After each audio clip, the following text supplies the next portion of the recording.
More fallout and a new twist in an ongoing NBC Action News investigation. At the Parkville alderman's meeting, citizens called for the mayor's resignation, and that was before they learned more from investigator Russ Butasic.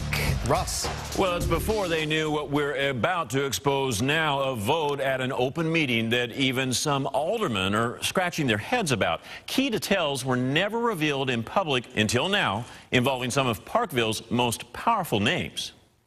Is this your home? No. Are you living here? I own it.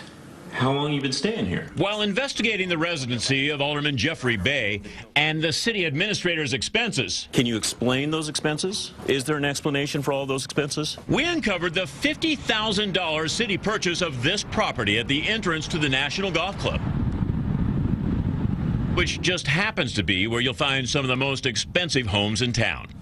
It had on it what I will describe as an eyesore residence. Listen carefully to this June meeting as staff tells the board the city has already received the donated funds to buy it. With regard to the funds, you'll notice in your packet under budget impact, no budget impact, that there have been previously donated monies. But our investigation showed the city did not have the donated $50,000 to pay for that deal. If they said that, they misspoke, but I don't think they intended to say that. Not one alderman asked one question, and it passed by acclamation. All in favor say aye.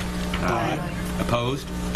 Motion carries. The money to pay for it would come later in a quiet donation from the National Golf Club over a period of 2 months, well after that vote.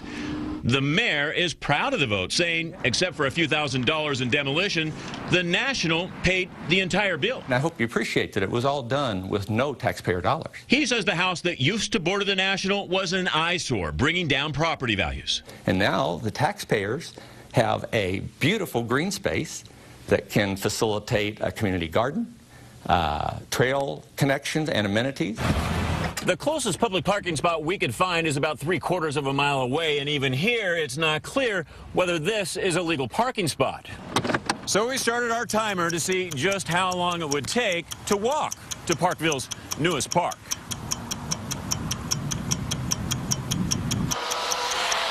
The city says at some point there'll be a path through here. Now, I'd say I walk at about twice the rate of the normal stroller, and at that, to get here, it took me 10 minutes and 17 seconds. Are you a member of the National? I am. That's right. The mayor is a member of the National Golf Club, along with Alderman Mark Sportsman. The mayor says city manager Shannon Thompson, who brokered the deal, has a membership to the Deuce at the National, and Alderman Gerry Bay owned a home there. None of that was disclosed during the vote. There is, in fact, no conflict of interest. Then, sir, I just ask you, why haven't you told the public you got $60,000, dependent upon the way the board voted, to put this improvement there near the National? I guess we didn't make a public announcement of it, but for no particular reason. Which brings us to the resignation of Alderman Gerry Bay. The Parkville website says he lives at the National.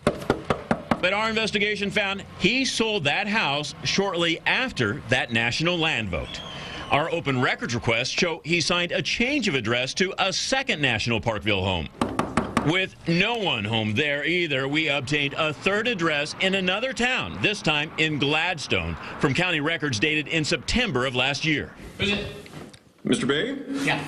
It's Russ Butasic with NBC Action News. Hi, Russ. Bay faxed us copies of checks showing he rented a home at a friend's house at the National.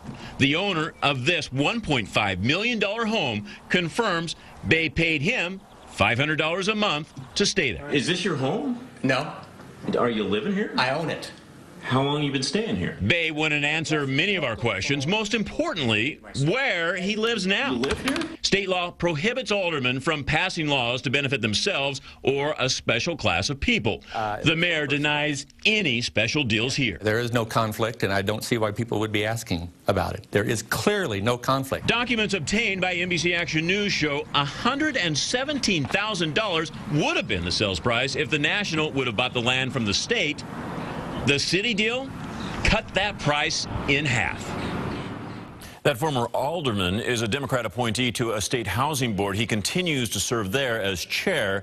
And today, Republican Lieutenant Governor Peter Kinder is calling for a statewide investigation. But so far, no one is alleging any laws were broken. So a statewide investigation has been called By the Lieutenant Governor, but agencies we've spoken to say really the power here sits with the citizenry. And unless a citizen files a formal complaint, it's unlikely any outside agency is going to intervene. All right, Russ, thank you.